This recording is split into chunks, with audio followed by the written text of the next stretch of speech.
And well, Iran has agreed to set up a Strait of Hormuz telephone hotline to prevent and resolve any misunderstandings with the US or other countries when ships are passing through the vital waterway. Iran's chief negotiator has said that Iran and the United States had reached an agreement to establish coordination mechanisms, a telephone hotline and a center so that if there is any ambiguity or any issue, ships can contact that center. And Ms. Irina, unfortunately, because we've also seen deaths during the course of this war, because of these misunderstandings, Iran wanting to have a telephone hotline to prevent or resolve any misunderstandings is welcome. But there is a lot of conflict over Strait of Hormuz, because even as the negotiations were taking place, we did see Iran going on to say Strait of Hormuz is closed while the US said it's open. So is Strait of Hormuz, does it still remain the biggest bargaining chip for Iran, perhaps even more than the nuclear program?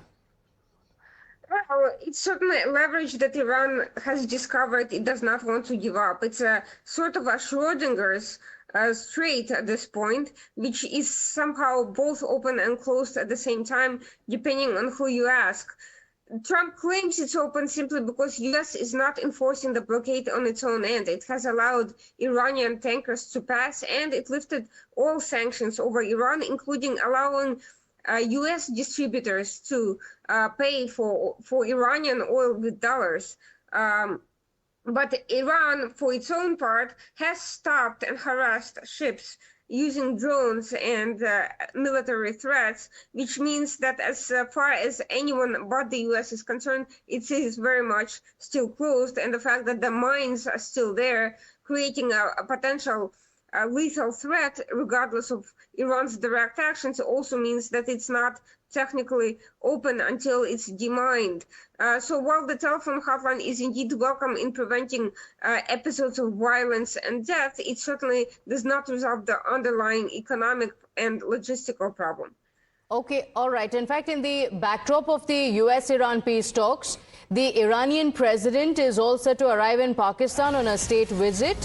Pezeshkian is expected to hold talks with the Pakistani Prime Minister Shehbaz Sharif and the Pakistani Army Chief Asim Munir, with the evolving US-Iran peace process high on the agenda. In fact, it also comes close on the heels of the talks that took place in Geneva. And Ms. Irina, I want to ask you on an Israeli perspective on how Pakistan has been at the center of these talks for a country that has openly taken a position against Israel. How does Israel view this? And is peace really possible when you have a country like Pakistan that is in the middle of these negotiations? I think Israel views the situation with extreme skepticism. First of all, Pakistan does not actually have influence over Iran. At best, it can pass on messages, and there's been doubts by Israel and by others about whether Pakistan is actually transmitting communications accurately and whether it's not, in fact, pushing its own agenda behind the scenes. But the other issue is that Pakistan stands to gain from Iran strengthening its hand in the region. Part of Pakistan's military junta, its government, is very much connected to Iranian political elites and has always been that way. Another part of the Pakistani government is coordinating closely with Saudi Arabia, Egypt, and Turkey at this time, and certainly with Qatar. So there is a new security architecture that is emerging, and that is definitely at least partially hostile to Israel and to Israel's interests in the region. None of that seems promising in terms of any sort of long-term peace or integration in the region. It looks like there are some countries that are looking out for their own interests regarding Iran because they perhaps do not trust the U.S. to be the security guarantor anymore. And it certainly seems that Iran is taking advantage of these friendly relations to maximize its own advantage. Okay, all right. Thank you so much for joining us with your perspective, with your expertise on the matter.